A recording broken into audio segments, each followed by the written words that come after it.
স্ত্রী শূন্যতায় ভুগছি জন্য মামুনের মাকে বিয়ে করতে চাই নাই। মামুনের মা যে ছেলেকে জন্ম দিয়েছে সেই ছেলে বুড়ি বিয়ে করার ট্রেডিশন বাংলাদেশে চালু করেছে।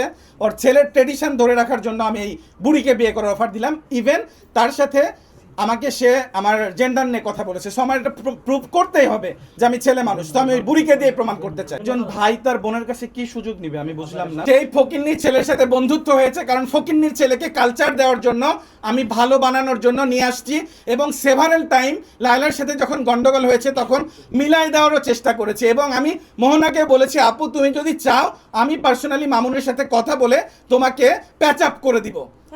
ওই রক্ষিতা বুড়ি কি বললো সেটা নিয়ে তো আমাদের মতো এডুকেটেড পার্সন ওই বুড়ির মতো বললে তো চলবে না। বুড়ির কথার তো কোনো ভিত্তি নাই। বুড়ি একবার পাঠা বলে, একবার হিজড়া বলে, একবার থার্ড জেন্ডার বলে, একবার পুরুষ বলে। ওর ব্যাকগ্রাউন্ড তো দেখতেই হবে।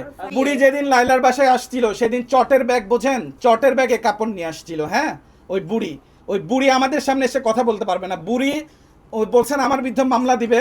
ওই বুড়ি আমার বিরুদ্ধে যদি 50টা মামলা দেয়, বুড়ির এগেনস্টে আমি এই কথাগুলোই বলবো। চটের ব্যাগে কাপড় নিয়ে এসে বুড়ি, চটের ব্যাগের মধ্যে ওই ছেলের বউ অসুস্থ হলে কাঁঠাল নিয়ে আসে বুড়ি। একটা ভালো ফল কেনারও টাকা নাই। ফকির নিয়ে আবার আমাকে বলে আমি এক সিরা প্যান্ট পরি। আমার ওই রকম 3টা প্যান্ট আছে।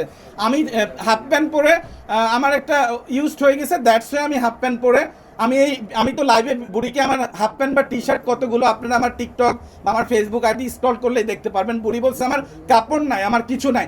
ওর ছেলের মতো ফকিন্নি নাকি? ওই বাসায় কাজের মেয়েরা থাকলে একটু পর পর লাইট ফ্যান বন্ধ করে দেয়, কারেন্ট বিল দিতে পারে না। কারেন্ট বিল দেওয়ার টাকা যাদের, কুত্তার লেজ কখনো সোজা হয় না, ঢেকি স্বর্গে গেলেও ধান ভাঙে।